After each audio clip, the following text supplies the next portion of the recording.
ನಮ್ಮೂರು ನಮ್ಮೂರು ನಮ್ಮೂರು ನಮ್ಮೂರು ನಮ್ಮೂರು ನಮ್ಮೂರು ನಮ್ಮೂರು ನಮ್ಮೂರು ನಮ್ಮೂರು ನಮ್ಮೂರು ನಮ್ಮೂರು ನಮ್ಮೂರು. ಗ್ರಾಮಗಳ ಸಮಸ್ಯೆಗಳನ್ನು ಗುರುತಿಸಿ ಆ ಸಮಸ್ಯೆಗಳನ್ನು ಸುಧಾರಿಸುವುದರ ಜೊತೆಗೆ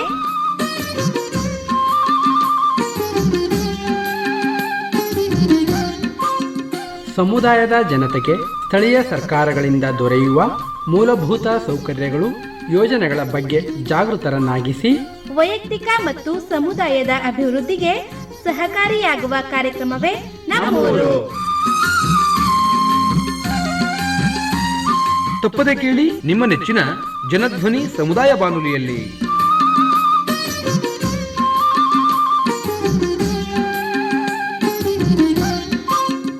ಆತ್ಮೀಯ ಕೇಳುಗರಿಗೆಲ್ಲ ನಮಸ್ಕಾರ. ನೀವು ಕೇಳ್ತಾ ಇದ್ದೀರಾ ಜನಧ್ವನಿ ರೇಡಿಯೋ. ನಾನು ನಿಮ್ಮ ರೇಡಿಯೋ ಗೆಳೆಯ ಶ್ರೀಕಾಂತ್ ಸರಗೂರು. ಎಂದಿನಂತೆ ತಮ್ಮೆಲ್ಲರಿಗೂ ನಮ್ಮೂರು ಕಾರ್ಯಕ್ರಮಕ್ಕೆ ಆತ್ಮೀಯವಾದ ಸ್ವಾಗತವನ್ನು ಕೋರುತ್ತಿದ್ದೇನೆ. ಪ್ರಿಯ ಕೇಳುಗರೆ, ಇಂದಿನ ನಮ್ಮೂರು ಕಾರ್ಯಕ್ರಮದಲ್ಲಿ ತಾಲೂಕಿನ ಮಾಹಿತಿ ಹಕ್ಕು ಮತ್ತು ಮಾನವ ಹಕ್ಕು ಸಂರಕ್ಷಣಾ ವೇದಿಕೆ ಎಚರಿಕೋಟೆ ಮತ್ತು ಸರಗೂರು ತಾಲೂಕು ಈ ಸಮಿತಿಯು ಭಾಗವಹಿಸಲಿದೆ.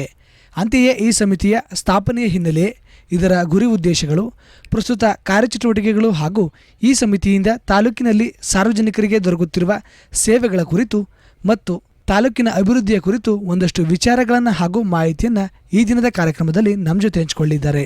ಹಾಗಾದರೆ ಬನ್ನಿ, ಮಾಹಿತಿ ಹಕ್ಕು ಮತ್ತು ಮಾನವ ಹಕ್ಕು ಸಂರಕ್ಷಣಾ ವೇದಿಕೆಯ ಕುರಿತು, ಇದರ ಕಾರ್ಯಚಟುವಟಿಕೆಗಳು ಹಾಗೆಯೇ ಸಮುದಾಯಕ್ಕೆ ಈ ಸಮಿತಿಯ ಮುಖಾಂತರ ಸಿಗುತ್ತಿರುವಂಥ ಸೇವಾ ಸೌಲಭ್ಯಗಳ ಕುರಿತು ಮಾಹಿತಿಯನ್ನು ನೀಡಲು ಈ ದಿನದ ನಮ್ಮ ಕಾರ್ಯಕ್ರಮದಲ್ಲಿ ನಮ್ಮ ಜೊತೆ ಇದ್ದಾರೆ ಮಾಹಿತಿ ಹಕ್ಕು ಮತ್ತು ಮಾನವ ಹಕ್ಕು ಸಂರಕ್ಷಣಾ ವೇದಿಕೆಯ ಅಧ್ಯಕ್ಷರಾದಂಥ ಶ್ರೀಯುತ ಶಿವಕುಮಾರ್ ಅವರು, ಹಾಗೆಯೇ ಗೌರವಾಧ್ಯಕ್ಷರಾದಂಥ ಶ್ರೀಯುತ ಪೇಂಟ್ ನಾಗರಾಜರವರು ಮತ್ತು ಅವರ ಉಪಾಧ್ಯಕ್ಷರಾದಂಥ ಶ್ರೀಯುತ ಗೋವಿಂದರಾಜರವರು.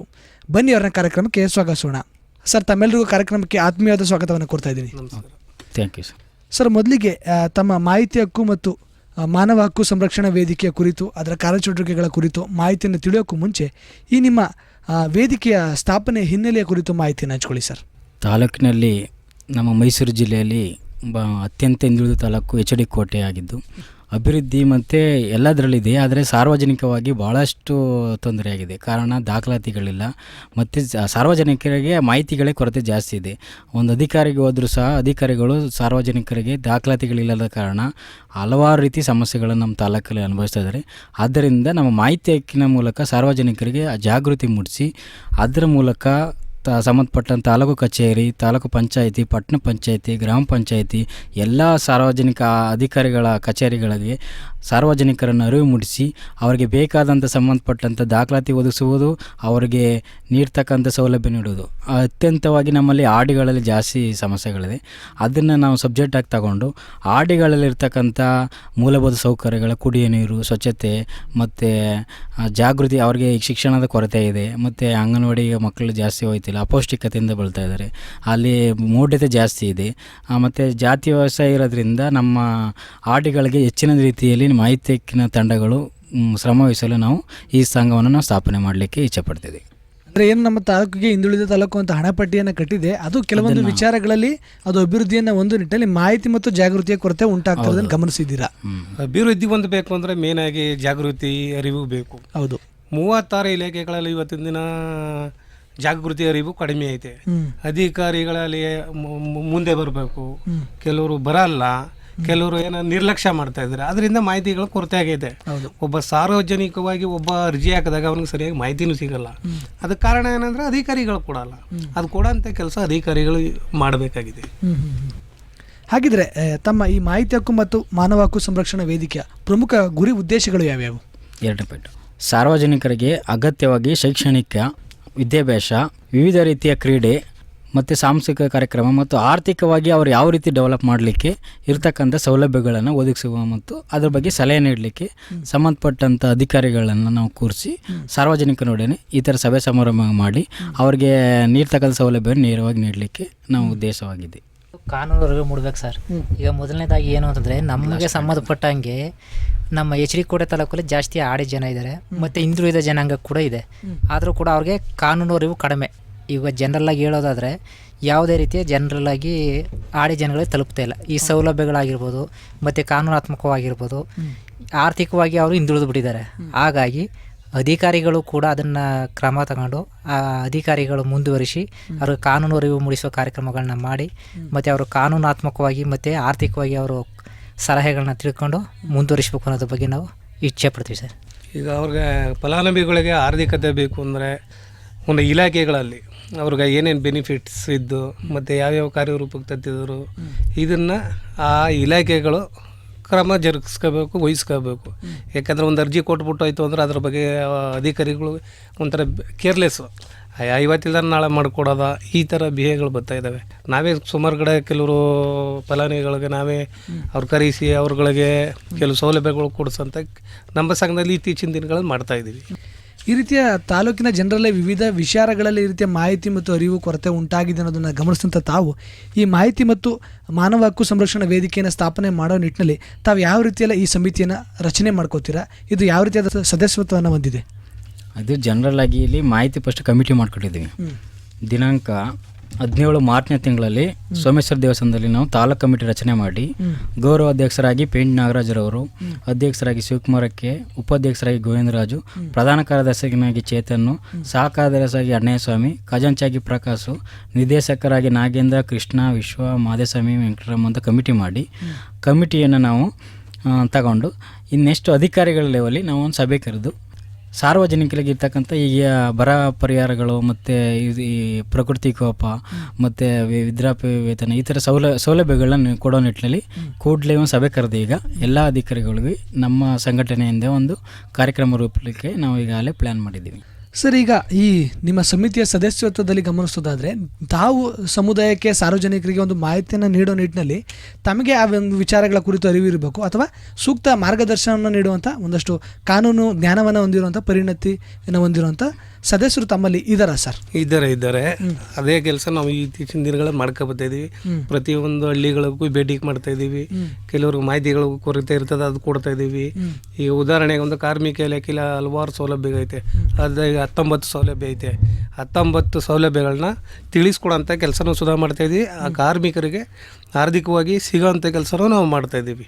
ಹಾಗಿದ್ರೆ ತಾವು ಈ ಸಮಿತಿಯನ್ನು ಆರಂಭ ಮಾಡಿದಂಥ ಸಂದರ್ಭದಲ್ಲಿ ಆರಂಭದ ದಿನಗಳಲ್ಲಿ ಯಾವ ರೀತಿಯಾದಂಥ ಚಟುವಟಿಕೆಗಳನ್ನ ಮಾಡ್ತಾ ಬಂದ್ರಿ ಸರ್? ಅದನ್ನು ಗ್ರಾಮ ಪಂಚಾಯಿತಿಯಿಂದ ಆ ಗ್ರಾಮ ಸ್ಥಳೀಯಲ್ಲಿರ್ತಕ್ಕಂಥ ಯಾರು ಫಲಾನುಭವಿಗಳಿದ್ದಾರೆ, ಉದಾಹರಣೆ ಒಂದು ಶೌಚಾಲಯ ಆಗಿರ್ಬೋದು, ಸ್ವಚ್ಛತೆ ಕಾರ್ಯಕ್ರಮ ಆಗ್ಬೋದು, ಆಶಾ ಕ್ಲೀನಿಂಗ್ ಇರ್ಬೋದು, ಆ ಆರೋಗ್ಯದ ಬಗ್ಗೆ ಇಂಪಾರ್ಟೆಂಟಾಗಿ ಮತ್ತು ಅದ್ರ ಬಗ್ಗೆ ಕಮಿಟಿಗೆ ಆಲ್ರೆಡಿ ನಾವು ಎಲೆಕ್ಷನ್ ಇರೋದ್ರಿಂದ ಅದನ್ನು ಕೈ ಬಿಟ್ಟಿದ್ದು. ಈ ತಿಂಗಳಲ್ಲಿ ನಾವು ಕಾರ್ಯಕ್ರಮ ಇನ್ನೇನು ಸ್ಟಾರ್ಟ್ ಮಾಡ್ತಾಯಿದ್ದೀವಿ. ಫಸ್ಟು ಗ್ರಾಮ ಪಂಚಾಯತಿ ಮಟ್ಟದಲ್ಲಿ ಮತ್ತು ಪಟ್ಟಣ ಪಂಚಾಯತಿ ಆ ನಿಟ್ಟಿನಲ್ಲಿ ಅಲ್ಲಿರ್ತಕ್ಕಂಥ ಯುವಕರುಗಳನ್ನ ಒಂದೆಡೆ ಸೇರಿಸಿ ಅಲ್ಲಿನ ಸಮಸ್ಯೆಗಳನ್ನ ನಾವು ಟ್ಯಾಗ್ ಮಾಡಿ ಅಧಿಕಾರಿಗಳಲ್ಲಿ ಯಾವ ರೀತಿ ಕೆಲಸ ಮಾಡಬೇಕು ಅನ್ನೋ ರೀತಿಯಲ್ಲಿ ನಾವು ಕೆಲಸ ಮಾಡ್ತಾಯಿದ್ದೀವಿ. ಅದೇ ರೀತಿ ಸರ್, ಇವಾಗ ಅವ್ರು ಹೇಳಿದಾಗೆ ಅಧಿಕಾರಿಗಳ ಗಮನಕ್ಕೆ ತಂದು ಮತ್ತು ಸಂಬಂಧಪಟ್ಟ ಜನರಲ್ ಆಗಿ ಎಲ್ಲ ಜನಗಳು ಸೇರಿಸಿ ಅಂದರೆ ಆರ್ಥಿಕವಾಗಿ ಸಮುದಾಯಕ್ಕೋಸ್ಕರನೇ ಮಾಡಬೇಕು ಅನ್ನೋ ಒಂದು ಉದ್ದೇಶ ಇಲ್ಲ, ಎಲ್ಲರೂ ಒಂದೇ ಅಂದರೆ ಪ್ರತಿಯೊಬ್ಬ ನಾಗರಿಕನಿಗೂ ಆ ಸೌಲಭ್ಯ ದೊರಕಬೇಕು ಮತ್ತು ಅವನಿಗೆ ಅರಿವು ಮೂಡಬೇಕು. ಮತ್ತು ಅವರು ಮುಂದಿನ ದಿನಗಳಲ್ಲಿ ಅವ್ರದ್ದೇ ಆದ ಒಂದು ಇದರಲ್ಲಿ ಅಧಿಕಾರಿಗಳ ಹತ್ರ ಮಾತಾಡಿ ಅಥವಾ ಸಂಬಂಧಪಟ್ಟ ಸಮಸ್ಯೆಗಳ ಬಗ್ಗೆ ಒಂದು ಅರ್ಜಿನಾದರೂ ಕೊಡೋ ಮಟ್ಟಕ್ಕೆ ಆಗಬೇಕು ಅನ್ನೋದು ನಮ್ಮ ಆಶೆ ಸರ್. ಸರಿ, ಈಗ ಪ್ರಸ್ತುತವಾಗಿ ಗಮನಿಸೋದಾದರೆ ನಮ್ಮ ಸರಗೂರು ಮತ್ತು ಎಚ್.ಡಿ. ಭಾಗದಲ್ಲಿ ಸಾಕಷ್ಟು ಸಂಪನ್ಮೂಲಗಳನ್ನು ನಾವು ಹೊಂದಿದ್ದೀವಿ, ಸಾಕಷ್ಟು ವಿಚಾರಗಳಲ್ಲಿ ನಾವು ಜ್ಞಾನವನ್ನು ಹೊಂದಿದ್ದೀವಿ. ಆದರೂ ಈ ರೀತಿಯ ಸಾರ್ವಜನಿಕರಲ್ಲಿ ಕೆಲವೊಂದು ವಿಚಾರಗಳ ಕುರಿತು ಮಾಹಿತಿ ಮತ್ತು ಜಾಗೃತಿ ಕೊರತೆ ಉಂಟಾಗೋದ್ರಲ್ಲಿ ತಮ್ಮ ಗಮನಕ್ಕೆ ಏನಾದರೂ ಪ್ರಮುಖ ಕಾರಣಗಳು ಗಮನಿಸಿದ್ದೀರಾ? ನಮ್ಮಲ್ಲಿ ಕುಡಿಯೋ ನೀರು ಪ್ರಾಬ್ಲಮ್ ಜಾಸ್ತಿ ಇದೆ. 2 ಡ್ಯಾಮ್ಗಳಿದೆ, 3 ಡ್ಯಾಮ್ಗಳು ಮತ್ತು ಇದೆಲ್ಲಿದೆ, ಮತ್ತು ರಸ್ತೆ ಸಂಪರ್ಕ ಸಮಸ್ಯೆ ಇದೆ. ಮೇನಾಗಿ ಅಧಿಕಾರಿಗಳ ನಿರ್ಲಕ್ಷ್ಯ. ಕಾರಣ ಏನಂತಂದರೆ ಒಂದು ಅರ್ಜಿ ಕೊಟ್ಟಂಥ ಸಂದರ್ಭದಲ್ಲಿ ಈಗೆಲ್ಲ ಈ ಗೌರ್ಮೆಂಟಿಂದ ಮಾಡಿದ್ದಾರೆ. ಒಂದು ಅರ್ಜಿನ ಕೊಟ್ಟಕ್ಕೇ ಅವನು ನೋಂದಣಿ ಮಾಡಬೇಕು, ಅದು ಆಗುತ್ತಾ ಬಿಡುತ್ತದೆ ಸೆಕೆಂಡ್ರಿ. ಅರ್ಜಿಗಳನ್ನ ಕೆಲವು ಪಂಚಾಯತಿಗಳಲ್ಲಿ ಎಲ್ಲ ಅಲ್ಲಿ ಅರ್ಜಿಗಳು ತಗೊಳ್ಳೋರೇ ದಿಕ್ಕಿಲ್ಲ, ಈ ಮಟ್ಟಿಗೆ ಆಗ್ಬಿಟ್ಟಿದೆ. ಅದರಲ್ಲೂ ಸಹ ಹಾಸ್ಪಿಟಲು ಸಹ ಈಗ ಈ ಗೌರ್ಮೆಂಟ್ ಮಾಡಿದ್ದಾರೆ. ಹಾಸ್ಪಿಟ್ಲು, ಕೃಷಿ ಇಲಾಖೆ ಎಲ್ಲ ಡಿಪಾರ್ಟ್ಮೆಂಟಲ್ಲೂ ಈ ಗೌರ್ಮೆಂಟ್ ಅಂತ ಅಪ್ಲಿಕೇಶನ್ ಬಿಟ್ಟಿದ್ದಾರೆ. ಅದನ್ನು ಫಸ್ಟು ನಾವು ಕಾನೂನಾತ್ಮಕ ಏನಿದೆ ಅದು ಅಧಿಕಾರಿಗಳಿಗೆ ಕೂತಿ ಮಾತಾಡಿ ಅದನ್ನು ಫಸ್ಟ್ನೇ ಪ್ರಾಜೆಕ್ಟಿಗೆ ಮಾಡಬೇಕಾದ್ರೆ ಈ ಗೌರ್ಮೆಂಟಿನ ಅರ್ಜಿಗಳು ಏನಾಗಿದೆ ಪ್ರಸ್ತುತ ಏನೋ ನಮ್ಮ ತಾಲೂಕಿನಲ್ಲಿ ಬರ್ತಕ್ಕಂಥ ಅರ್ಜಿಗಳ ಬಗ್ಗೆ ಯಾವ ರೀತಿ ಕ್ರಮ ಕೈಗೊಳ್ತಿದ್ದೀರಿ ಇದ್ರ ಬಗ್ಗೆ ನಾವು ಅರಿವು ಮೂಡಿಸ್ಬೇಕು ಅಂತ ಅಂದ್ಬಿಟ್ಟು ನಾವು ಫಸ್ಟ್ನೇ ಅಜೆಂಡಾನೇ ನಾವು ತಾಲೂಕು ಕಮಿಟಿಲಿ ನಾವು ರಚನೆ ಮಾಡಲಿಕ್ಕೆ ಪ್ರಯತ್ನ ಪಡ್ತಾಯಿದ್ವಿ. ಈಗಲೂ ಸರಗೂರಲ್ಲಿ ಟೌನ್ ಒಳಗಡೆ ಕೆಲವು ಸ್ಲಮ್ ಬೋರ್ಡ್ಗಳಿದ್ದಾವೆ, ಕಾಲಾರ ಬತ್ತೈತೆ ಮತ್ತು ಸೊಳ್ಳೆ ಕಾಟ, ಈ ಪೀರೈತ ಜಾಸ್ತಿ ಆಗೈತೆ. ಇದು ಏನಂದ್ರೆ ಚರಂಡಿ ನೀರು ಕಬಿನಿ ಒಳಗೆ ಹೋಯ್ತೈತೆ. ಅದಕ್ಕೆ ಪ್ರತ್ಯೇಕವಾಗಿ ಅದಕ್ಕೆ ಅಂಡರ್ಗ್ರೌಂಡ್ ಅಂದ್ಬಿಟ್ಟು ಅದೊಂದು ಮಾಡ್ತು ಅಂದರೆ ಇನ್ನೂ ಚೆನ್ನಾಗಿರ್ತದೆ ಮತ್ತು ಆರೋಗ್ಯ ಸುಧಾರಣೆ ಬರ್ತದೆ, ಕೆಲವು ಬದಲಾವಣೆ ಬರ್ತದೆ ಅಂತ ನಮ್ಮದೊಂದು ಅಭಿಪ್ರಾಯ. ಮತ್ತು ಸರಗೂರಿನ ಮುಖ್ಯ ಅಧಿಕಾರಿಗಳು ಇತ್ತ ಗಮನ ಹರಿಸಿ ಸರಗೂರು ಪಟ್ಟಣ ಪಂಚಾಯತಿನ ಈಗ ನೋಡಿ ಒಂದು ಕೆರೆ ಮಳೆ ಐತೆ, ಅದು ಹಂಗೆ ಬಿದ್ದೈತೆ. ಅದು ಮೊದಲೇ ಕೂದಲಿ ಪೂಜೆ ಎಲ್ಲಾಗಿ ದುಡ್ಡು ಬಿಡುಗಡೆ ಆಗೈತೆ. ಬಿಡುಗಡೆ ಆಗಿದ್ದೇ ಇಲ್ಲೋ ಗೊತ್ತಿಲ್ಲ, ಒಟ್ಟಿಗೆ ಏನಂದ್ರೆ ಆಗೈತೆ. ಆದರೆ ಏನಾದರೂ ಇನ್ನೂ ಕಾಮಗಾರಿ ಸ್ಟಾರ್ಟ್ ಮಾಡಿಲ್ಲ. ಅದು ಕೆರೆ ಅಂದ್ರೆ ಕೆರೆ ನೀತಿ ಆಗೋಯ್ತು. ಅದಕ್ಕೊಂದು ಇದು ಮಾಡೋಕೆ ಪಾರ್ಕ್ ಮಾಡೋಕೆ ನೋಡಿದ್ರು, ಅದು ಪೆಂಡಿಂಗಾಗಿ ಉಳ್ಕೋತು. ತಿರ್ಯಾಗ ಇದು ಚಾಮರಾಜ ಒಡೆಯರು ಕ್ರೀಡಾಂಗಣ, ಅಲ್ಲಿ ಮಳೆ ಬಂತು ಅಂದ್ರೆ ಕ್ರೀಡೆ ಆಡೋಕ್ಕೂ ಭಾಳ ಹಿಂಸೆ ಆಯ್ತದೆ. ತಿರ್ಯಾಗ ಜೆ ಎಸ್ ಎಸ್ ರೋಡಲ್ಲಿ ವಿಪರೀತ ಗಲೀಜು ಮಾಡ್ತಾರೆ. ಪಾಪ ಮಕ್ಕಳು ಹೋಗೋಕ್ಕೂ ಪಾಪ ಜಾಗ ಇಲ್ಲ, ಅದೇ ತುಳ್ಕೊಂಡು ಹೋಗ್ಬೇಕು, ಅದೇ ಏಸ್ಗೆ ತುಳ್ಕೊಂಡು ಹೋಗಿ ಬರೀ ಆ ರೋಡಲ್ಲಿ ವಿಪರೀತ ಗಲೀಜು. ಅದನ್ನು ಪಟ್ಟಣ ಪಂಚಾಯತಿಯವರು ಗಮನ ಹರಿಸಿ, ಮತ್ತು ಗ್ರಂಥಾಲಯ ಎದುರುಗಡೆ ರೋಡಲ್ಲಿ ಒಂದು ಡ್ರೈನ್ ಐತೆ, ಅದ್ರಲ್ಲಿ ನೀರು ಹೋಯ್ತಿಲ್ಲ, ಅದ್ರ ಸಮಸ್ಯೆನ ಒಂಚೂರು ಬಗೆಹರಿಸ್ಬೇಕೈತೆ. ಇದು ಬಗೆಹರಿತು ಅಂದರೆ ಸರಗೂರು ಆರೋಗ್ಯಕರವಾಗಿರೋದ್ರಲ್ಲಿ ಅನುಮಾನವಿಲ್ಲ. ಅಂದರೆ ಪ್ರಮುಖವಾಗಿ ತಾಲೂಕಿನ ಸಾರ್ವಜನಿಕರು ಶೈಕ್ಷಣಿಕವಾಗಿ ಮತ್ತು ಆರೋಗ್ಯ ವಿಚಾರದಲ್ಲಿ ಹೆಚ್ಚಿನದಾಗಿ ಜಾಗೃತಿ. ಹೌದು ಸರ್, ಅದೇ ರೀತಿ ಈಗ ತಾವುಗಳು ಈ ತಮ್ಮ ಸಮಿತಿಯ ಮುಖಾಂತರ ಪ್ರಸ್ತುತವಾಗಿಯೂ ಅಂದರೆ ಕಳೆದ ದಿನಗಳಿಂದ ಆಗಿರ್ಬೋದು, ಪ್ರಸ್ತುತವಾಗಿಯೂ ಆಗಿರ್ಬೋದು, ಈ ಸಮುದಾಯದ ಜನರಲ್ಲಿ ಆ ಜಾಗೃತಿ ಮತ್ತು ಅರಿವು ಮೂಡಿಸೋ ನಿಟ್ಟಿನಲ್ಲಿ ಯಾವ ರೀತಿಯಾದಂಥ ಕಾರ್ಯಕ್ರಮಗಳು ನಂಬ್ಕೊಳ್ತಾ ಬರ್ತಾ ಇದ್ದೀರಾ? ಅದು ಇವಾಗ ನಾವು ಇನ್ನೂ ಅಜೆಂಡಾ ಇಟ್ಟಿದ್ದೀವಿ. ಮುಂದಿನ ದಿನದಲ್ಲಿ ಸ್ವಯಂ ಸೇವಾ ಸಂಸ್ಥೆಗಳಾದ ನಿಮ್ಮ ವಿವೇಕಾನಂದ ಸಂಸ್ಥೆ, ಮೈರಾಡ ಸಂಸ್ಥೆ ಮತ್ತು ಧರ್ಮಸ್ಥಳ ಅಭಿವೃದ್ಧಿ ಸಂಸ್ಥೆ ಇವೆಲ್ಲನೂ ಸಂಘಟನೆ ಮಾಡಿ ಅಲ್ಲಿನ ಸ್ವಲ್ಪ ಆರ್ಥಿಕ ಅನುದಾನಗಳು ತಗೊಂಡು ಸಾರ್ವಜನಿಕರಿಗೆ ಬರ್ತಕ್ಕಂಥ ಈ ಏನು ಸ್ವಚ್ಛತೆಯ ಆಂದೋಲನ ಮತ್ತು ಅರಿವು ಕಾರ್ಯಕ್ರಮ ಮಾಡಬೇಕು. ಮತ್ತು ಆಡಿಗಳಲ್ಲಿ ಭಾಳಷ್ಟು ಸಮಸ್ಯೆಗಳಿವೆ. ಆ ಮೂಲಭೂತವಾಗಿ ನಾವು ಒಂದು ಆಕ್ಷನ್ ಪ್ಲ್ಯಾನ್ ಮಾಡ್ತೀವಿ. ಈ ಥರ ಸರ್ಕಾರದಿಂದ ಮೂಲದಿಂದ ಅನುದಾನಗಳು ಕೊಡ್ತಕ್ಕಂಥದ್ದು, MLA ಫಂಡ್ ಆಗ್ಬೋದು, MP ಫಂಡ್ ಆಗ್ಬೋದು, ಅವ್ರ ಲೆಟ್ರನ್ನ ಹಾಕೋದು. ಅಲ್ಲಿ ನಮ್ಗೆ ಸಮಸ್ಯೆಗಳು ಮತ್ತು ರೋಡ್ ಸಮಸ್ಯೆ ಮತ್ತು 80% ಈಗ ಬಸ್ ವ್ಯವಸ್ಥೆ ಪ್ರಾಬ್ಲಮ್ ಇದೆ ಕಾಡಿನ ಜನಗಳಿಗೆ. ಆಮೇಲೆ ಅಲ್ಲಿ ಕಾಡು ಪ್ರಾಣಿಗಳ ಅವಳಿ ಜಾಸ್ತಿ ಆಗಿಬಿಟ್ಟಿದೆ. ಯಾಕಂದರೆ ಈಗ ಮಳೆಗಾಲ ಅದರಿಂದ ಅವಾಗ ಮೇವುಗಳು ಸಿಗೋಲ್ಲ, ಅದರಿಂದ ಊರ ಕಡೆ ಎಲ್ಲ ಸ್ವಲ್ಪ ಆಯಿತು. ಅದರಿಂದ ಫಾರೆಸ್ಟ್ ಡಿಪಾರ್ಟ್ಮೆಂಟನ್ನು ನಾವು ಕ್ರೋಢೀಕರಿಸಿ ಆ ಅಧಿಕಾರಿಗಳನ್ನ ನಾವು ಸಂಪರ್ಕ ಮಾಡಿ ಅಲ್ಲಿ ಏನು ನಾವು ಅಲರ್ಟ್ ಮಾಡಬೇಕು, ಯಾವ ಮಟ್ಟದಲ್ಲಿ ಆಗಬೇಕು ಅದನ್ನ ಚಿಂತನೆ ಮಾಡಿ ಅದು ಫಸ್ಟ್ನೇ ಪಾಯಿಂಟ್. ನಾವು ಈಗ ಅಜೆಂಡಾವನ್ನು ಮುಂದಿನ ತಿಂಗಳು ಒಂದು ಸಭೆ ಕರಿತೀವಿ. ಆ ಸಭೆಯಲ್ಲಿ ನಿರ್ಣಯ ತಗೊಂಡು ಆ ಕಾರ್ಯಕ್ರಮ ಶೀಘ್ರದಲ್ಲೇ ನಾವು ಸ್ಟಾರ್ಟ್ ಮಾಡಲಿಕ್ಕೆ ವ್ಯವಸ್ಥೆ ಮಾಡ್ತಾಯಿದ್ವಿ. ಎಷ್ಟು ತಿಂಗಳಿಗೊಮ್ಮೆ ಈ ರೀತಿ ತಾವು ಸಭೆ ಸೇರೋದಾಗಿರ್ಬೋದು, ಈ ರೀತಿಯ ಕುಂದುಕೊರತೆಗಳ ಕುರಿತು ಚರ್ಚೆ ಮಾಡೋದಾಗಿರ್ಬೋದು, ಯಾವಾಗ ಮಾಡ್ತಾ ಇದ್ದೀರಾ? ಪ್ರತಿ ತಿಂಗಳು 1ನೇ ತಾರೀಕು ಮಾಡ್ತೀವಿ. ಅದರಲ್ಲಿ ಎಲ್ಲ ಕೂಡಿ ಅದರಲ್ಲಿ ಏನು ಕಾರ್ಯಕ್ರಮ ಮುಂದೆ ರೂಪಿಸ್ಬೇಕು. ಕೆಲವರು ಮಾಹಿತಿ ಇಲ್ಲದವರು ಬಂದು ನಮ್ಮ ಸಂಘ ಇದು ಬಂದಾಗ ಕೇಳಿ ಇದು ಮಾಡ್ತಾರೆ. ನಾವು ಅವ್ರಗಳಿಗೆ ಸಹಾಯ ಮಾಡೋಂಥ ಕೆಲಸ ಮಾಡ್ತೀವಿ. ಖಾತೆ ಇರ್ಬೋದು, ಮನೆ ಸಂಬಂಧಪಟ್ಟಂಗಿರ್ಬೋದು, ಶೌಚಾಲಯ ಇರ್ಬೋದು, ಇನ್ನಿತರ ಎಲ್ಲ ಕಾರ್ಯಕ್ರಮಕ್ಕೂ ನಾವು ಹಮ್ಮಿಕೊಂಡಿದ್ದೀವಿ. ಬಂದವ್ರಿಗೆ ಸಹಾಯ ಮಾಡೋಂಥ ನಮ್ಮ ಸಂಘದಿಂದ ಮಾಡ್ತಾಯಿದ್ದೀವಿ. ಸರ್, ಈಗ ತಮ್ಮ ಮಾಹಿತಿ ಹಕ್ಕು ಮತ್ತು ಮಾನವ ಹಕ್ಕು ಸಂರಕ್ಷಣಾ ವೇದಿಕೆ ಈ ಹೆಸರಿನಲ್ಲಿ ಯಾವುದಾದ್ರು ಒಂದು ಕಚೇರಿಯನ್ನು ಏನಾದರೂ ತೆರೆದಿದ್ದೀರಾ? ಆ ಕಚೇರಿಯಲ್ಲಿ ಏನಾದರೂ ಈ ರೀತಿಯ ಸಮುದಾಯದ ಸಾರ್ವಜನಿಕರ ಕುಂದುಕೊರತೆಗಳನ್ನ ನೀಗಿಸೋ ನಿಟ್ಟಿನಲ್ಲಿ ಅವರಿಂದ ಏನಾದರೂ ಮಾಹಿತಿಗಳು ತಮಗೆ ದೊರಕ್ತಾ ಇದೆಯಲ್ಲ? ಇವಾಗ ಫಸ್ಟ್ ಸ್ಟಾರ್ಟಿಂಗ್ ಮಾಡೋದ್ರಿಂದ ಯಾವುದೇ ಆ ಥರ ನಿಲುವಿಲ್ಲ. ಒಂದು 6 ತಿಂಗಳಾದಮೇಲೆ ನಮ್ಮ ಸಂಘಟನೆ ಅನುದಾನಗಳು ಮತ್ತು ಇನ್ನಿತರ ಕಾರ್ಯಕ್ರಮಕ್ಕೆ ಕೈ ಜೋಡಿಸಿದ್ರೆ ಮುಂದಿನ ದಿನಗಳು ಮಾಡಬೇಕು ಅಂತ ನಾವು ಒಂದು ನಿಟ್ಟಲ್ಲಿಟ್ಟಿದ್ದೀವಿ. ಈಗ ಸ್ವಯಂವಾಗಿ ಒಂದು ತಾಲೂಕು ಇದರಲ್ಲಿ ಮಾಡ್ತಾಯಿದ್ದೀವಿ. ಅದಂತರ ಸ್ವಲ್ಪ ಅನುದಾನಗಳು ಬಂದ ಮೇಲೆ ನಾವು ಕ್ರೋಢೀಕರಣ ಮಾಡಿ ಮಾಡೋ ನಿಟ್ಟಲ್ಲಿ ಮಾಡ್ತೀವಿ. ಹಾಗೆಯೇ ಸರ್, ಕೆಲವೊಂದು ವಿಚಾರಗಳಲ್ಲಿ ಮಾಹಿತಿ ಜಾಗೃತಿಯನ್ನು ಇಲ್ಲದೇ ಇರೋದ್ರ ಜೊತೆಗೆ ಕೆಲವೊಂದು ಸಾಮಾಜಿಕ ಪಿಡುಗುಗಳು ನಮ್ಮ ತಾಲೂಕಿನಲ್ಲಿ ಕಂಡು ಬರ್ತಾ ಇದೆ. ಈ ಸಾಮಾಜಿಕ ಪಿಡುಗುಗಳನ್ನ ತೊಲಗಿಸೋ ನಿಟ್ಟಿನಲ್ಲಿ ತಾವು ಯಾವ ರೀತಿಯ ಜಾಗೃತಿ ಕಾರ್ಯಕ್ರಮಗಳನ್ನ ಮಾಡಬೇಕು ಅಂತ ಅನ್ಕೊಂಡಿದ್ದೀರಿ? ಇದು ವರದಕ್ಷಿಣೆ, ಬಾಲ್ಯ ವಿವಾಹ ಮತ್ತು ಜಾತಿ ಪದ್ಧತಿ, ಮೂಢನಂಬಿಕೆ, ಅಸ್ಪೃಶ್ಯತೆ ಇವುಗಳ ಬಗ್ಗೆ 80% ಸಮುದಾಯಗಳಲ್ಲಿ ಆಡಿ ಜನಗಳಲ್ಲಿದೆ. ಪರಿಶಿಷ್ಟ ಸಮಾಜಗಳು ಮತ್ತು ಅಸ್ಪೃಶ್ಯ ಸಮಾಜಗಳು ಇನ್ನೂ ಸಹ ಈಗಲೂ ಬಹಿಷ್ಕಾರ ಅಂತ ಪದ್ಧತಿಗಳು ನಡೀತಾ ಇದ್ದಾವೆ ಸಮಾಜಗಳಲ್ಲಿ. ಅದಕ್ಕೆ ಜಾಗೃತಿ ಮೂಡಿಸೋಕ್ಕೆ ನಾವು ಈಗಾಗಲೇ ನಮ್ಮ ತಂಡ ಸಿದ್ಧವಾಗಿದೆ. ಇದನ್ನು ನಿರ್ವಹಿಸೋಕ್ಕೆ ಸಾರ್ವಜನಿಕರು ಮುಂದೆ ಬರಬೇಕು. ಸಾರ್ವಜನಿಕರು ಮತ್ತು ಅಧಿಕಾರಿವರೆಗೆ ನಾವು 3 ಜನ ಸೇರಿ ಆ ಒಂದು ಪಿಡುಗನ್ನು ನಾವು ಅದು ಮತ್ತು ಸಂಘ ಸಂಸ್ಥೆಗಳು ಈಗ 3 ಸಂಘ ಸಂಸ್ಥೆಗಳೆಲ್ಲನೂ ಕ್ರೋಢೀಕರಣ ಮಾಡಿ ಶೀಘ್ರದಲ್ಲೇ ಇದೊಂದು ನಮ್ಮ ತಾಲೂಕಲ್ಲಿ ಇರಬಾರ್ದ ರೀತಿಯಲ್ಲಿ ನಾವು ಮಾಡಲಿಕ್ಕೆ ಪ್ರಾಮಾಣಿಕ ಪ್ರಯತ್ನ ಪಡ್ತೀವಿ. ನಾವು ಸಂಘದಿಂದ ಅದೇ ಈಗ ನೊಂದಂಥ ಕುಟುಂಬಗಳಿಗೆ ಹೋಗಿ ಭೇಟಿ ಕೊಟ್ಟು ಅವ್ರದ್ದೇನು ಸಮಸ್ಯೆಗಳಿದ್ದಾವೆ, ಅವರ ಗೌರ್ಮೆಂಟಿಂದ ಯಾವ ಥರ ಸೌಲಭ್ಯಗಳು, ಪಿಂಚಣಿ ಇರ್ಬೋದು, ಈ ಥರ ಕೆಲಸಗಳೆಲ್ಲನೂ ವಿಧವೇತನ ಈ ಥರದವೆಲ್ಲನೂ ಪರಿಹಾರ ಇನ್ನಿತ್ಯಾದಿಗಳನ್ನ ಅವ್ರಿಗೆ ಕೊಡೋಂಥ ಕೆಲಸ ನಮ್ಮ ಸಂಘದಿಂದ ನಾವು ಸಂಪೂರ್ಣವಾಗಿ ಪ್ರಾಮಾಣಿಕವಾಗಿ ನಾವು ಮಾಡ್ತಾಯಿದ್ದೀವಿ. ಅಲ್ಲ ಸರ್, ಪ್ರಾಮಾಣಿಕವಾಗಿ ಅಂತ ಹೇಳಿದ್ರೆ ನಮ್ಮ ಸಂಘಟನೆ ವತಿಯಿಂದ ನಾವು ಮೂಲ ಸೌಕರ್ಯಗಳಾದಂತಹ ಈಗ ಕುಡಿಯೋ ನೀರು ಇರ್ಬೋದು, ಶೌಚಾಲಯ ಇರ್ಬೋದು, ಮತ್ತು ಆರೋಗ್ಯಕ್ಕೆ ಸಂಬಂಧಪಟ್ಟಂಗೆ ಈ ಆಡಿ ಜನಗಳಿಗೆ ಅವೆಲ್ಲ ಅರಿವು ಇರಲ್ಲ. ಹಾಗಾಗಿ ಅವ್ರಿಗೂ ಕೂಡ ಅರಿವನ್ನು ಮೂಡಿಸಬೇಕು ಮತ್ತು ಅಧಿಕಾರಿಗಳ ಮುಖಾಂತರ ಅವ್ರನ್ನ ಫಾರ್ವರ್ಡ್ ಮಾಡಬೇಕು ಅನ್ನೋದು ನಮ್ಮ ಆಸೆನೂ ಇದೆ. ಅಂದರೆ ಮುಂದಿನ ದಿನಗಳಲ್ಲಿ, ಅಂದರೆ ಇವಾಗ ಪ್ರಾರಂಭವಾಗಿದೆ, ಮುಂದಿನ ದಿನಗಳಲ್ಲಿ ಮೂಲಭೂತ ಸೌಲಭ್ಯಗಳು ಅಂದರೆ ಅಧಿಕಾರಿಗಳು, ಸಂಬಂಧಪಟ್ಟಂಥ ಅಧಿಕಾರಿಗಳು ಏನು ಇಲಾಖೆಯಿಂದ ಸೌಲಭ್ಯ ಬರುತ್ತೆ ಅದನ್ನ ಸಂಬಂಧಪಟ್ಟಂಗೆ ಆಡಿ ಜನಗಳಿಗೆ ತಲುಪಿಸ್ಬೇಕು, ಅದನ್ನು ಅರಿವು ಮೂಡಿಸುವಂಥ ಕಾರ್ಯಕ್ರಮಗಳನ್ನ ಮಾಡಬೇಕು ಅಂತ ಹೇಳಿ ನಮ್ಮ ಅನಿಸಿಕೆ ಇದೆ. ಸರಿ, ಕಾರ್ಯಕ್ರಮದ ಆರಂಭದಿಂದಲೂ ಹೇಳ್ತಾ ಬಂದ್ರಿ, ಕೆಲವೊಂದು ವಿಚಾರಗಳಲ್ಲಿ ಅಧಿಕಾರಿಗಳ ಪಾತ್ರ ಬಹುಮುಖ್ಯವಾಗಿ ಇಲ್ಲಿ ಕಾಣ್ತಾ ಬರ್ತಾ ಇದೆ. ಈ ರೀತಿಯ ಮಾಹಿತಿ ಹಾಗೂ ಜಾಗೃತಿ ಮೂಡಿಸುವ ನಿಟ್ಟಿನಲ್ಲಿ ತಾಲೂಕಿನ ಸಾರ್ವಜನಿಕರು ಅಥವಾ ತಾಲೂಕಿನ ವಿವಿಧ ಅಭಿವೃದ್ಧಿಗಳು ಒಂದು ನಿಟ್ಟಿನಲ್ಲಿ ಅಧಿಕಾರಿಗಳ ಪಾತ್ರ ಪ್ರಮುಖವಾಗಿ ಹೇಗಿರಬೇಕು ಸರ್? ಅಧಿಕಾರಿಗಳು ಹೆಂಗೇನೆಂದರೆ, ಸಾರ್ವಜನಿಕ ಅರ್ಜಿ ಕೊಟ್ಟದನ್ನ ಫಸ್ಟ್ ಆಗಿ ಅವನು ದಾಖಲೆಯಲ್ಲಿ ಮಾಡ್ಕೋಬೇಕು, ನೋಂದಣಿ ಮಾಡ್ಕೋಬೇಕು. ಆವಾಗ ಅವನು ಆ ಸಂಬಂಧಪಟ್ಟಾಗ ಅವನ ಕೈಲ ಕೆಲಸ ಲಿಮಿಟ್ಸ್ ಬಂದರೆ ಅವ್ರು ಕೆಲಸ ಮಾಡ್ಬೇಕು, ಇಲ್ಲ ಅಂದರೆ ರೆಫರ್ ಮಾಡಬೇಕು, ಮೇಲಧಿಕಾರಿ ಗ್ರಾಮಕ್ಕೆ ತರಬೇಕು. ಇಲ್ಲಿ ಏನಾಗಿದೆ ಅಂದರೆ ಅಧಿಕಾರಿಗಳು ಅರ್ಜಿಗಳು, ಈಗ ಉದಾಹರಣೆ ಒಂದು ಮನೆಗಳು ಬರ್ತವೆ, ಮನೆ ಬಂದ್ಸಕ್ಕೆ ಅರ್ಜಿನ ಮೊದಲೇ BPL ಪಟ್ಟಿಲಿ ಅವನು ಆನ್ಲೈನಲ್ಲಿ ಇರಬೇಕು, ಸೀನಿಯರಿಟಿ ಇರಬೇಕು, ಅವನು ಕೊಡಬೇಕು. ಇವ್ರು ಹಂಗೆ ಮಾಡಲ್ಲ. ಯಾವಾಗ ಸರ್ಕಾರ ಅಲಾಟ್ಮೆಂಟ್ ಕೊಡ್ತಾನೆ, ಕೊಟ್ಟ ಮೇಲೆ ಒಂದು ಸಭೆ ಮಾಡಿ ಆ ಸಭೆಯಲ್ಲಿ ಇರ್ತಕ್ಕಂಥವ್ರನ್ನ ಅರ್ಜಿದ ಅವರೇ ಕ್ರಿಯೇಟ್ ಮಾಡಿ ಅಧಿಕಾರಿ ಮತ್ತು ಗ್ರಾಮ ಪಂಚಾಯತಿ ಯಾರು ಸದಸ್ಯರುಗಳಿರ್ತಾರೆ ಅವರು ಹಣಕಾಸಿಗಾಗಿ ಹಾಗೆ ಮಾಡ್ತಾರೆ, ಲಿಸ್ಟ್ ಮಾಡಿ ವಾಟ್ಸಪ್ಪೇ ಮಾಡಿ ಅದನ್ನು ಸಾಮಾನ್ಯ ಸಭೆ ಅನುಮೋದನೆ ಮಾಡಿ ಜಿಲ್ಲಾ ಮಟ್ಟಕ್ಕೆ ರಾಜ್ಯ ಮಟ್ಟಕ್ಕೆ ಕಳಿಸಿಬಿಡ್ತಾರೆ, ಅವ್ರಿಗೆ ಅಪ್ರೂವಲ್ ಕೊಡ್ತಾರೆ. ಆದರೆ ಕಟ್ಟ ಕಡೆ ವ್ಯಕ್ತಿಗಳೇನಿರ್ತವೆ ಅವನಿಗೆ ಸೌಲಭ್ಯ ವಂಚಿತ ಇರ್ತಾನೆ, ಅವನಿಗೆ ದಾಖಲಾತಿ ಇರಲ್ಲ.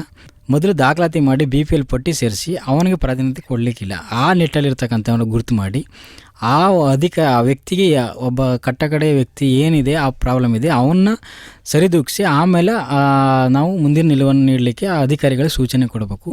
ಅದನ್ನು ಗಮನ ತರ್ತೀವಿ.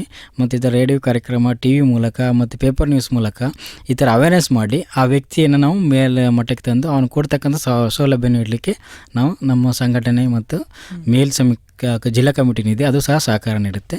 ಇದನ್ನು ಇತ್ತೀಚಿನ ದಿನಗಳಲ್ಲಿ ನಾವು ಮಾಡಲಿಕ್ಕೆ ಈಗಾಗಲೇ ಕಮಿಟಿಯವರು ಮಾತಾಡ್ತಾ ಇದ್ದಾರೆ. ಅವರ ಸಹಯೋಗದೊಂದಿಗೆ ನಾನು ಪ್ರಾಮಾಣಿಕವಾಗಿ ಮಾಡಲಿಕ್ಕೆ ಇಚ್ಛೆಪಡ್ತಿದ್ದೇನೆ. ಈಗ ಅಧಿಕಾರಿಗಳು ಅಂತ ಬಂದಾಗ, ಈಗ ಉದಾಹರಣೆ ಕೊಡ್ತೀನಿ ನೋಡಿ. ಕೆರೆಗಳಲ್ಲಿ ಉಳೆತ್ತಾರೆ. ಇತ್ತೀಚಿನ ದಿನಗಳಲ್ಲಿ ಅಧಿಕಾರಿಗಳು ಪ್ರಮುಖ ಈ ಪಾತ್ರ ವಹಿಸಬೇಕು. ಅದೇನಂತಂದರೆ ಕಾರ್ಮಿಕರು ಬಳಕೆ ಮಾಡ್ಕೋಬೇಕು. ಇತ್ತೀಚಿನ ದಿನಗಳು ಏನಾಗದಂದರೆ ಈ JCBಗಳು, ಈ ಟ್ಯಾಕ್ಟ್ರ್ ನೀವು ಬಳಕೆ ಮಾಡ್ತಾಯಿದ್ದಾರೆ. ಇದು ಕಾನೂನು ಬಾಹಿರ ಅಂತ ಗೊತ್ತಿದ್ರು ಅವರು ಟೆಂಡರ್ ಕರೆದು ಇವತ್ತಿನ ದಿನ ಕಾರ್ಮಿಕರು ಬಳಸ್ಕೊಳ್ಳೋ ಜಾಗದಲ್ಲಿ ಈ JCBಗಳು ಬಳಸ್ಕೊಂಡು ಇದು ಮಾಡ್ತಿದ್ದಾರೆ. ಅಧಿಕಾರಿಗಳು ಈ ನಿರ್ಲಕ್ಷ್ಯದಿಂದ ಪಾಪ ಕಾರ್ಮಿಕರು ವಲಸೆ ಹೋಯ್ತಾ ಇದ್ದಾರೆ. ಕೆಲಸ ಸಿಗ್ತಾ ಇಲ್ಲ, ಆರ್ಥಿಕತೆ ಇಲ್ಲ. ಈಗ ಇವ್ರು ಕೆಲಸ ಮಾಡಿದ್ರೆ ತಾನೇ ಅವರು ದುಡ್ಡು ಆರ್ಥಿಕತೆ ಸಿಗೋಕ್ಕೆ ಸಾಧ್ಯ. ಈಗ ನೋಡಿ, ಕೊಡಗು ಹೋಯ್ತಾರೆ, ಕುಶಾಲನಗರಕ್ಕೆ ಹೋಯ್ತಾರೆ, ಕೇರಳಕ್ಕೆ ಹೋಯ್ತಾ ಇದ್ದಾರೆ.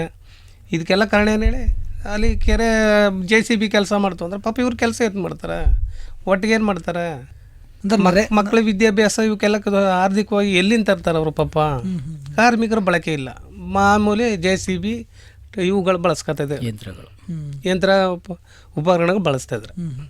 ಅಂದರೆ ನರೇಗಾ ಯೋಜನೆ ಸೂಕ್ತವಾಗಿ ಅನುಷ್ಠಾನಗೊಳ್ಳೋ ನಿಟ್ಟಿನಲ್ಲಿ ಸಾರ್ವಜನಿಕರನ್ನ ಬಳಸ್ಕೋಬೇಕು, ಕಾರ್ಮಿಕರು ಬಳಸ್ಕೋಬೇಕು. ಸಾರ್ವಜನಿಕರು ಬಳಸೋದ್ರಿಂದ ಕೆಲಸನೂ ಆಗುತ್ತೆ, ಅವ್ರಿಗೆ ಒಂದು ಕೂಲಿ ಸಿಕ್ದಂಗೆ ಆಗುತ್ತೆ, ಅವ್ರಿಗೊಂದು ಜೀವನಕ್ಕೆ ಒಂದು ನೆರವಾದಂಗೆ ಆಗುತ್ತೆ. ಯಂತ್ರೋಪಕರಣಗಳ ಮೊರೆ ಹೋದಂತೂ ಸಾರ್ವಜನಿಕರಿಗೆ ಅವರ ಜೀವನಕ್ಕೆ ಒಂದು ತೊಂದರೆ ಆಗುತ್ತೆ ಅಂತ ಹೇಳ್ತಾ ಇದ್ದಾರೆ. ಈ ನಿಟ್ಟಿನಲ್ಲಿ ಅಧಿಕಾರಿಗಳು ನರೇಗಾ ಯೋಜನೆ ಅಡಿಯಲ್ಲಿ ಹೆಚ್ಚಿನದಾಗಿ ಸಾರ್ವಜನಿಕರನ್ನೇ ಬಳಸ್ಕೋಬೇಕಾಗಿದೆ. ಹಾಗಿದ್ರೆ ಈ ತಮ್ಮ ಮಾಹಿತಿ ಹಕ್ಕು ಮತ್ತು ಮಾನವ ಹಕ್ಕು ಸಂರಕ್ಷಣಾ ವೇದಿಕೆಯಿಂದ ಮುಂದೆ ಪ್ರಮುಖವಾಗಿ ಇನ್ನೂ ಏನೇನೆಲ್ಲ ಕಾರ್ಯಚಟುವಟಿಕೆಗಳನ್ನು ತಾಲೂಕಿನಲ್ಲಿ ಮಾಡಬೇಕು ಅಂತ ಅಂದ್ಕೊಂಡಿದ್ದೀರಾ? ತಾಲೂಕಿನಲ್ಲಿ ಅಂದರೆ ಈಗ ನಮ್ಮ ಉದಾಹರಣೆಗೆ ಏನಂದ್ರೆ ಕಾರ್ಮಿಕರು ಇರ್ಬೋದು, ಸಾರ್ವಜನಿಕರು, ಇವ್ರುಗಳಿಗೆ ಒಂದು ಸೌಲಭ್ಯ ಕೊಡೋಂಥ ಕೆಲಸ ಮಾಡ್ತೀವಿ. ಅವ್ರು ಬಂದಾಗ ಸ್ಪಂದಿಸ್ತೀವಿ. ಉದಾಹರಣೆ ನೋಡಿ, ಕಾರ್ಮಿಕ ಇಲಾಖೆಯಲ್ಲಿ ಹೋದ ಸಲ ಟ್ಯಾಬ್ ಕೊಟ್ಟಿದ್ದಾರೆ ಮಕ್ಕಳಿಗೆ, ಇದೆಲ್ಲ ಕೊಟ್ಟಿದ್ದಾರೆ. ಅದು ಸೀನಿಯರಿಟಿ ಮೇಲೆ ಕೊಟ್ಟರು. ಸೀನಿಯರಿಟಿ ಮೇಲೆ ಬೇಡಿ, ಸ್ಕೋರ್ ಮೇಲೆ ಕೊಡಿ ಅಂತ ಹೇಳಿದ್ರು. ಪಾಪ 50 ವರ್ಷ 30 ವರ್ಷ ಆದವನಿಗೆ ಸಿಗ್ಬೇಕಾದ ಟ್ಯಾಪು 1 ವರ್ಷ ಕಾರ್ಡ್ ಮಾಡಿರೋನಿಗೆ ಸಿಕ್ತು. ಅಂದರೆ ಕಾರ್ಮಿಕರಿಗೆ ಏನು ಕೊಟ್ಟರು, ಎಷ್ಟೋ 45-50 ವರ್ಷದಿಂದ ಕೆಲಸ ಮಾಡ್ಕೊಂಡು ಬಂದಿರ್ತಾನೆ, ಅವನು ಸಿಗಬೇಕು, ಸಿಕ್ಕಲಿಲ್ಲ. ಬರೀ 1 ವರ್ಷ ಕಾರ್ಡ್ ಮಾಡಿರೋನು ಸಿಗ್ತಾಯಿದೆ. ಪಾಪ ಅವ್ರುಗಳಿಗೆ ಇವಾಗ ಬುಕ್ಸ್ ತಗೋಬೇಕು, ₹1 ದುಡ್ಡಿಲ್ಲ. ಕಾರ್ಮಿಕ ಇಲಾಖೆಯಿಂದ ಈ ಸಲ ಕೊಡಬೇಕು, ಕೊಟ್ಟದಾರ ಇಲ್ವಾ ಗೊತ್ತಿಲ್ಲ. ಒಟ್ಟಿಗೆ ಅದನ್ನು ಅಧಿಕಾರಿಗಳು ಗಮನ ತಗೊಂಡು ಈ ಸಲ ಟ್ಯಾಬು ಮತ್ತು ಇನ್ನಿತರ ತಗೊಂಡಿದ್ದವ್ರು ಕಾರ್ಮಿಕರುಗಳಿಗೆ ಆದ್ಯತೆ ಕೊಡಬೇಕು ಅಂತ ಒಂದು ಕಾರ್ಮಿಕರಿಗೆ ಸ್ಪಂದಿಸ್ತಾ ಇದ್ದೀವಿ. ಅವ್ರಿಗೆ ಎಷ್ಟು ಮರಣದ ಒಂದು ದುಡ್ಡು 74,000, ಅಪಘಾತ ವಿಮಾ ಮತ್ತು ಇನ್ನಿತರ ಸ್ಕಾಲರ್ಶಿಪ್ಪು, ಮದುವೆ ಸಹಾಯಧನ, ಮೆಡಿಕಲ್ಲು, ಇನ್ನಿತರ 19 ಸೌಲಭ್ಯಗಳು ಸಂಘದಿಂದ ನಾವೇ ಆಲ್ರೆಡಿ ಅವರು ಪೇಪರ್ಸ್ ಸಬ್ಜೆಕ್ಟ್ ಮಾಡಿ ಅವ್ರು ಚೆಕಿಂಗ್ ಮಾಡಿ ಅವ್ರು ನಿಜವಾದ ಕಾರ್ಮಿಕರ ಇಲ್ವಾ ಕೊಡಿ ಅಂತ ಒಂದು ಸಂಘದಿಂದ ನಾವು ಒತ್ತಾಯಿಸ್ತಾ ಇದ್ದೀವಿ. ಈಗ ನಮ್ಮ ಅಧ್ಯಕ್ಷರು ಹೇಳ್ದಂಗೆ ಅಧಿಕಾರಿಗಳು ಒಂಥರ ತಾಸ್ತಾರ ನೋಡ್ತಾ ಇದ್ದಾರೆ. ಅದರಲ್ಲಿ ಬೇರೆ ಸಾರ್ವಜನಿಕರು ಅಂದರೆ ಅಧಿಕಾರಿಗಳೇ ನಿರ್ಲಕ್ಷ್ಯ, ಏನೋ ಬರ್ತಾರೆ ಹೋಯ್ತಾರೆ ಅನ್ನೋ ರೀತಿ ಆಗ್ಬಿಟ್ಟಿದೆ. ಫಸ್ಟ್ ಅವ್ರಿಗೆ ಪ್ರಿಫರೆನ್ಸ್ ಕೊಡ್ತೀವಿ.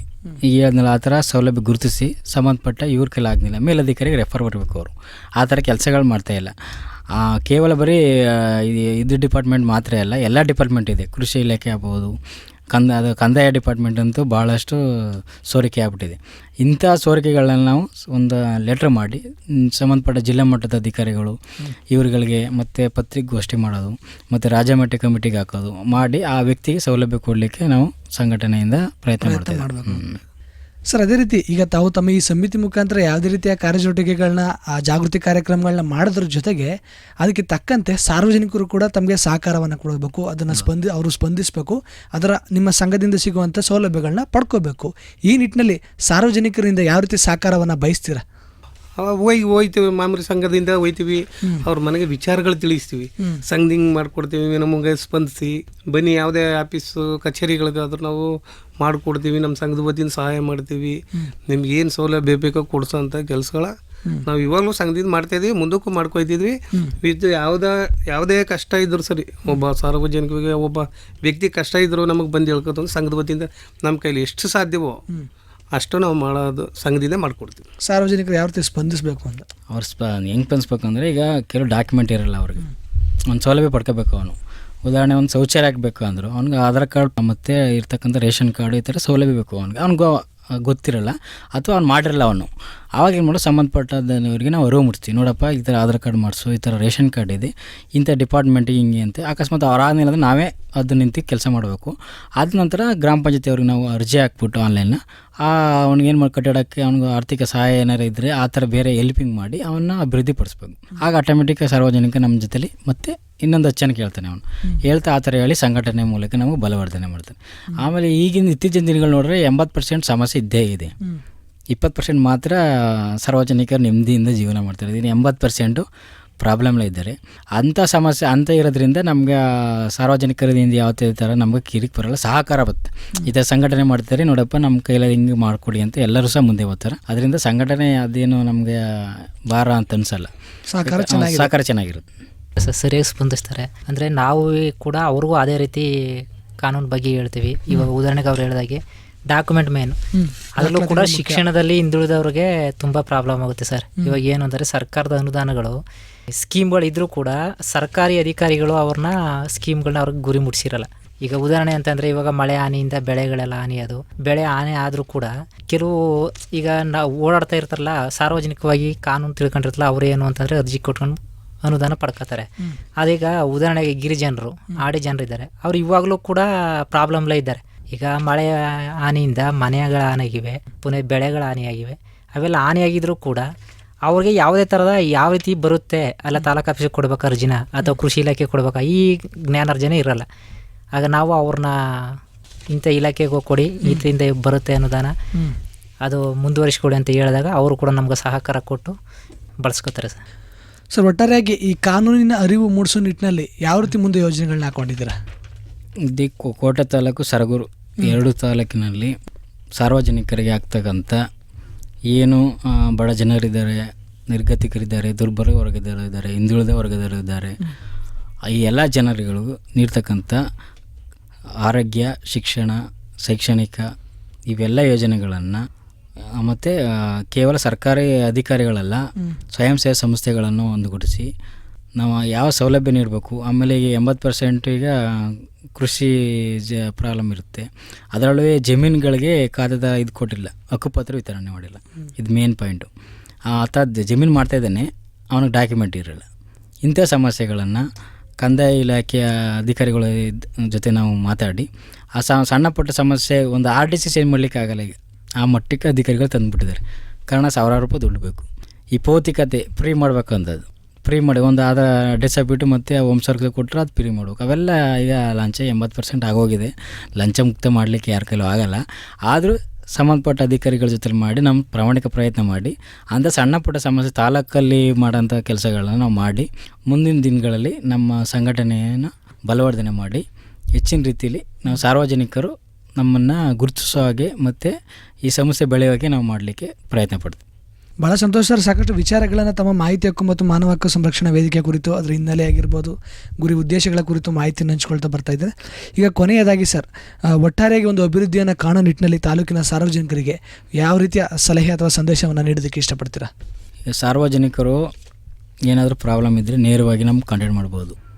ಅವರು ಏನೇನು ಪ್ರಾಬ್ಲಮ್ ಇದೆ, ಪ್ರಾಥಮಿಕ ಪ್ರಾಬ್ಲಮ್ ಅಂತ ಕರಿತೀವಿ ಅಂದರೆ ಸಣ್ಣ ಪುಟ್ಟ ಸಮಸ್ಯೆಗಳು. ಇನ್ನೊಂದು ಮಾಧ್ಯಮಿಕ ಪ್ರಾಬ್ಲಮ್ ಅಂತ ಅಂದರೆ ಅವು ಸ್ವಲ್ಪ ಕ್ರಿಟಿಕಲು, ಲ್ಯಾಂಡು ಮತ್ತು ಜಮೀನು, ಕೆಲವೊಂದು ಹಕ್ಕುಪತ್ರ ಆಗಿರ್ಬತಕ್ಕಂಥದ್ದು, ಅಣ್ಣ ಹೆಸರು ತಮ್ಮ ಹೆಸರು ಬದಲಾವಣೆ ಆಗಬೇಕು. ಆ ಥರ ಕಾನೂನಾತ್ಮಕ ಇರ್ತಕ್ಕಂಥ ಯಾವುದೇ ಇರ್ತಕ್ಕಂಥ ಸಮಸ್ಯೆಗಳನ್ನು ನಮ್ಮ ಸಮಿತಿಯವ್ರನ್ನ ಕಾಂಟ್ಯಾಕ್ಟ್ ಮಾಡಲಿ. ಇಲ್ಲಿ ಸಮಿತಿಯಲ್ಲಿ ಅಧ್ಯಕ್ಷರು ಉಪಾಧ್ಯಕ್ಷರು ಅದರ ಭಿನ್ನಭೇದನೆ ಇಲ್ಲ, ಎಲ್ಲರೂ ಒಂದೇ ಕಾರ್ಯಕರ್ತರೆ. ಆದರೆ ಏನಾದರೂ ಪೋಸ್ಟಿಂಗ್ಗೋಸ್ಕರ ನಾವು ಕೆಲಸ ಮಾಡ್ತಿದ್ದೀವಿ. ನಾವು ಒಂಥರ ಸೈನಿಕರಾಗಿ ಕೆಲಸ ಮಾಡಿದ್ದೀವಿ. ನಮಗೂ ಸಹ ಮಾಹಿತಿ ಹಕ್ಕಿನಲ್ಲಿ 10-12 ವರ್ಷ ಎಕ್ಸ್ಪೀರಿಯೆನ್ಸ್ ಇದೆ. ಅದರಿಂದ ನಮ್ಗೆ ತಿಳುವಟ್ಟಿಗೆ ನಮ್ಮ ಕಮಿಟಿನೂ ಇದೆ. ಕಮಿಟಿ ಮೇಲ್ಪಟ್ಟ ಜಿಲ್ಲಾ ಕಮಿಟಿ ಇದೆ. ಜಿಲ್ಲೆಯವರು ಸಹ ನಮ್ಮ ಸಹಕರಿಸ್ತಾ ಇದ್ದಾರೆ.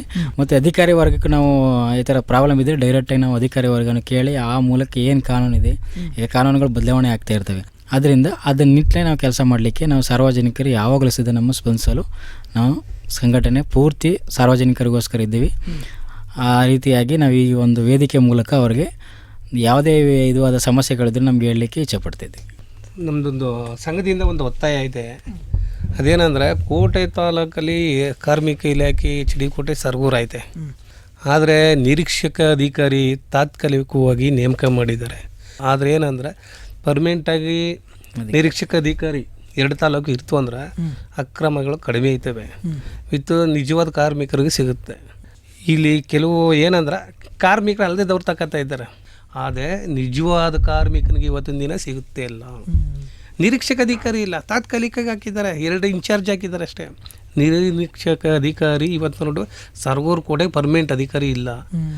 ಕಾರ್ಮಿಕ ಇಲಾಖೆಗೆ ನಾವು ಒತ್ತಾಯಿಸೋದು ಸಂಘದಿಂದ ಏನಂದರೆ, ನಿರೀಕ್ಷಕ ಅಧಿಕಾರಿ ಪರ್ಮನೆಂಟಾಗಿ ಒಬ್ಬರನ್ನ ನಿಯೋಜನೆ ಮಾಡಬೇಕು.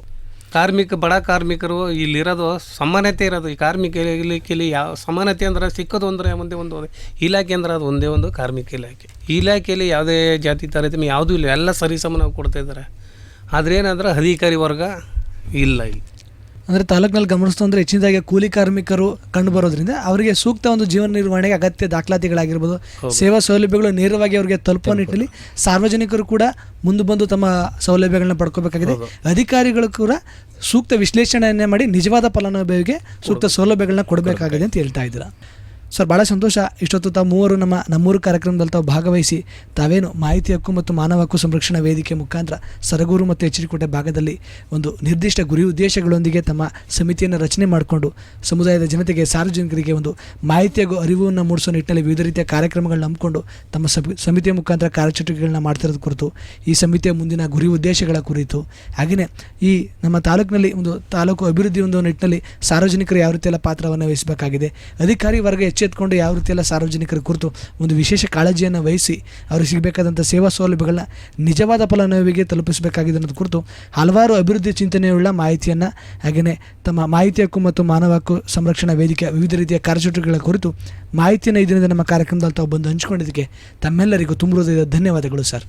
ನಮಸ್ಕಾರ. ಪ್ರಿಯ ಕೇಳುಗರೆ, ಇದುವರೆಗೂ ನೀವು ಕೇಳ್ತಾ ಇದ್ರಿ ನಮ್ಮೂರು ಕಾರ್ಯಕ್ರಮದಲ್ಲಿ ತಾಲೂಕಿನ ಮಾಹಿತಿ ಹಕ್ಕು ಮತ್ತು ಮಾನವ ಹಕ್ಕು ಸಂರಕ್ಷಣಾ ವೇದಿಕೆಯ ಕಾರ್ಯಚಟುವಟಿಕೆಗಳು, ಇದರ ಗುರಿ ಉದ್ದೇಶಗಳು, ಹಾಗೆಯೇ ಈ ಸಮಿತಿಯಿಂದ ತಾಲೂಕಿನ ಸಾರ್ವಜನಿಕರಿಗೆ ದೊರಕುತ್ತಿರುವ ಸೇವೆಗಳು ಹಾಗೂ ವಿವಿಧ ರೀತಿಯ ಅಭಿವೃದ್ಧಿ ಚಿಂತನೆಗಳುಳ್ಳ ಮಾಹಿತಿಯ ಕುರಿತು ನಮ್ಮೂರು ಕಾರ್ಯಕ್ರಮವನ್ನು ಕೇಳ್ತಾ ಇದ್ರಿ.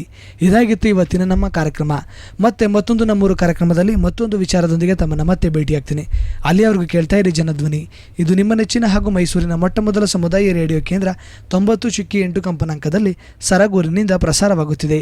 ನಮಸ್ಕಾರ.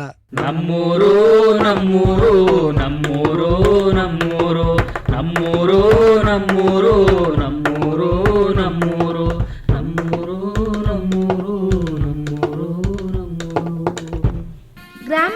ಸಮಸ್ಯೆಗಳನ್ನು ಗುರುತಿಸಿ ಆ ಸಮಸ್ಯೆಗಳನ್ನು ಸುಧಾರಿಸುವುದರ ಜೊತೆಗೆ